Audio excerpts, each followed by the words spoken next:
மக்கள் பணத்திலிருந்து ஒரு பைசா கூட தொடமாட்டோம், தொடவும் விடமாட்டோம், தொட்டா விடமாட்டோம், இதுக்கு முன்னாடி தொட்டவங்களையும் விடமாட்டோம்.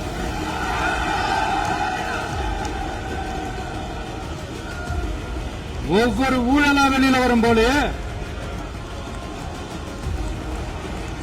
ஒவ்வொரு வேஷமா கலைஞ்சிரும் போலே இங்க இருக்கிற நிறைய பேரு நடுங்கி போய் இதுல நம்ம மேல அவதூறு வேற.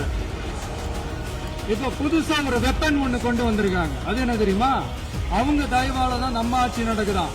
மக்கள் தயவால இந்த ஆட்சி நடந்துகிட்டு இருக்கு. மனசாட்சி உள்ள சக்திகளோட ஆதரவால இந்த ஆட்சி நடந்துகிட்டு இருக்கு. நாங்க தான் அனுப்பி வச்சோம் அப்படின்றாங்களே. அனுப்பி வச்சவங்களுக்கு மினிஸ்ட்ரியில இடம் கொடுத்தா ஏன் கதறீங்க? ஏன் இவ்வளவு கோவம்? ஏன் இவ்வளவு கதறல்? இதுல இன்னொரு முக்கியமான விஷயம், மார்க்சிஸ்ட் கம்யூனிஸ்ட் கட்சி நமக்கு ஆதரவு கொடுத்தது சுயேட்சையா எடுத்த முடிவுன்னு சொல்றாங்க. அதே மாதிரி இந்திய கம்யூனிஸ்ட் கட்சி நமக்கு ஆதரவு கொடுத்தது சுயேட்சையா எடுத்த முடிவுன்னு சொல்றாங்க. இதுல எங்க இருந்து நாங்க தான் அனுப்பி வச்சோம்னா புரியலையே. மக்களுக்கு நல்லா புரியும், எல்லாத்தையும் தெளிவா பார்த்துக்கிட்டு இருக்கிறாங்க.